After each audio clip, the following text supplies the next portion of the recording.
Good day po, magandang araw, kumusta po ang lahat? Samahan ninyo ako sa episode na ito. May bago na po tayong secretary ng DPWH. Tinanggap ni Pangulong Bongbong Marcos ang resignation ni Secretary Bunuan na ang nasabing resignation ay mag-take effect po September 1. Ang pagtanggap ng Pangulo, mga kaibigan, sa resignation ni Secretary Bunuan ay agad na may kapalit. Si Secretary Bunuan sa kanyang posisyon. Linagay ng Pangulo, mga kaibigan, ang DOTR Secretary na si Vince Dizon. Mga kaibigan, sa nagpatuloy na investigasyon dito sa mga flood control issues, na hanggang ngayon, ang naturang ahensya ay siya po ang nasa hot seat ngayon. Nitong kontrobersyal, mga kababayan, nadulot po ng grabing tindi na baha. Hindi po ba control ng mga flood control na tinatawag? Kasi nga po wala dyan ang flood control. Ay nako. Mga kababayan, may marching order si Pangulong Bongbong Marcos kay Secretary Vince Dizon kung anong gagawin niya sa kanyang departamento. Pakinggan natin ang bagong secretary, mga kaibigan. So, nandito po ako ngayon para sabihin sa inyo kung ano ang mga direktiba ng ating Pangulo na akin pong i-execute immediately sa mga susunod na araw. Unang-una po, ang unang-una ko pong order na ilalabas ay ang pag-order ng courtesy resignations top to bottom, USEC, ASEC, Division Head, Regional Director, hanggang District Engineer ng buong bansa. Yan po ang unang-unang order na gustong ipalabas ng ating Pangulo. Ito po ay simula ng sinabi nga ni USEC Claire kanina na clean sweep, paglilinis. No? Yan po ang unang-unang direktiba ng ating Pangulo. Nag-usap po kami ng matagal kaninang umaga. Sabi niya, linisin ang DPWH. At ito po ang simula. O ayan po. Isaktong-isakto. Ito dapat ganito talaga ang gagawin. Pero, teka while sinabing papag-resignin sila, at magdepende na po kung tanggapin ba nila yung pinapagpa-resign, mga kaibigan. From District Engineer, Supervisor, Regional Director, including USEC po, yung Undersecretary. Kasama po ito sa unang utos, marching order po ng bagong DPWH Secretary, mga kababayan, na mag-resign muna kayo, mag-tender kayo ng courtesy resignation. Bahala na kung i-retain kayo, kung anong mangyari dyan. Ipabalik kayo. Kung makikita, mga kababayan, na worthy pa na ipabalik, di ipabalik na. Kawawa naman kung talagang itong mga taong ito pagan lamang po. I mean, di ba? Kumbaga, nahagip lamang po ng malas dito mga gumagawa ng kalukuhan dito sa departamentong ito. Ano po? Di ba? Hindi lamang simpleng papag-resignin. Ano po? Yung pong mapatunayan na sangkot dito sa mga kalukuhang flood control na ito, mga kaibigan, dapat po ay makasuhan talaga ito sila. Kung sila po ay kasangkot doon sa halaga na talagang nawaldas po na sumobra sa 50 million pesos, according to plunder law, mga kababayan, ay managot sila doon sa batas na iyon. Ano po? Dapat po sila makasuhan ng plunder.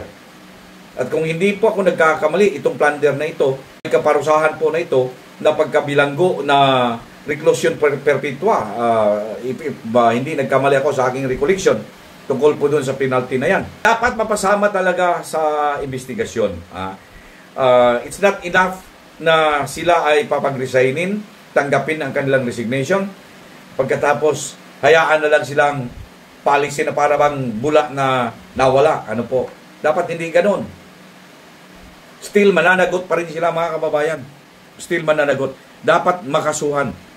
At itong mga taga-DPWH na ito, alam niyo, kung hindi man gawain talaga ninyo itong mga pangyayaring ito, ay napasubo lamang po kayo because may tao na nag-udyok sa inyo, na gumawa ng ganito, at kayo po'y hindi nakapigil rin. Ano po? Hindi man lang ninyo sinabihan, wag po, wag sir, delikado yan, peligro yan, baka po magkakaso tayo nito. Pero kung hindi man lang kayo nag-react ng ganon at pumayag kayo, wala kayong magawa talaga. Pero sabihin ko sa inyo, kayong mga taga-DPWH, hindi ko po linalahat. Pero kung sangkot talaga kayo dito, ito ang maging payo ko sa inyo. Huwag ninyong pasanin lahat. Huwag ninyong pasanin lahat ang kasalanan. Because alam ng taong bayan yan, hindi ninyo kasalanan na kayo-kayo lang gumawa niyan. Merong mga taong nagudyok, merong mga taong kumausap sa inyo, may mga tao na nagsabing, ako nang bahala dyan. Walang problema yan. Sasabihin ninyo lamang ang totoo. Huwag ninyong hayaan na kayo lang ang magdusa. Huwag ninyong hayaan na kayo lang ang magdusa. Pagkatapos magpakasarap, yung mga sila pa ang dapat managot dito. Kung ang participation ninyo ay yun lang mga investigation report, mga kababayan, na ginawa ninyo because of the udyok dito sa mga taong nasa sa likod, kung sino man yan sila, mga kaibigan, sabihin na ninyo ang totoo. Sabihin na ninyo ang totoo. Sabihin ninyo o hindi, kayong mga involved na taga DPWH, magdusa kayo ng kayo-kayo lang. At sila, napakaganda ng buhay, magpapasarap sila ng kanilang yaman, na galing sa partihan. Ano po? Yung party ninyo, I'm sure definitely mababawi yun.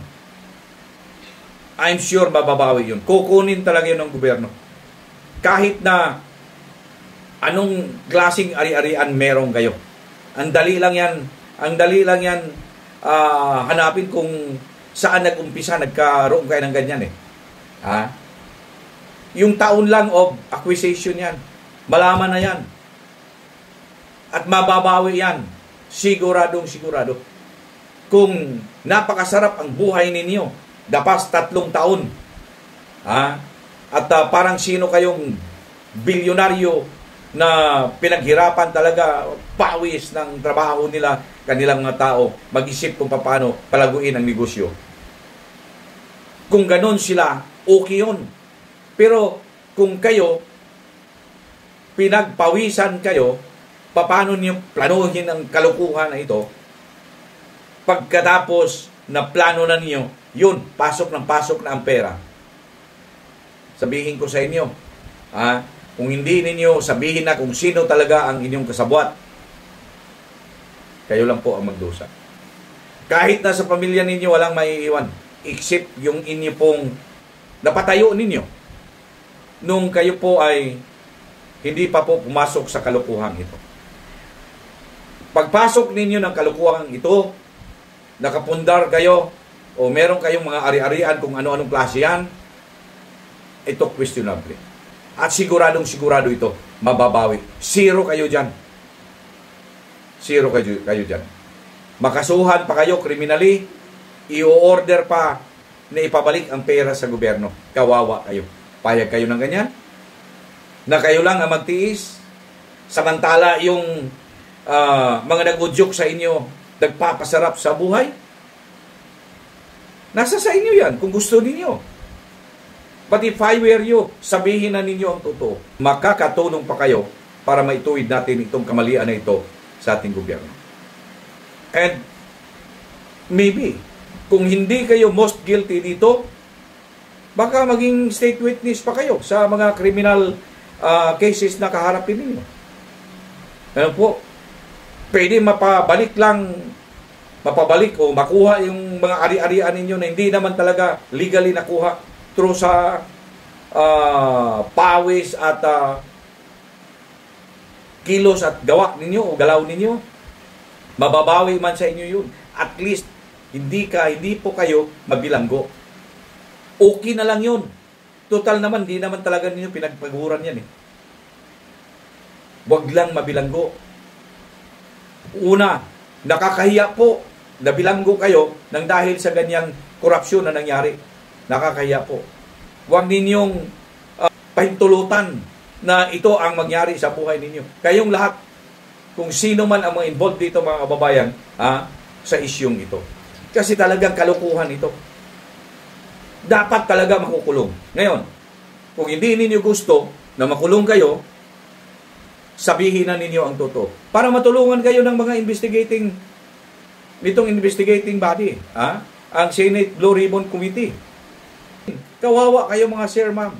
Kayong involved dito, kawawa kayo. Sabihin na ninyo ang totoo. Sino talaga ang kasabwat ninyo?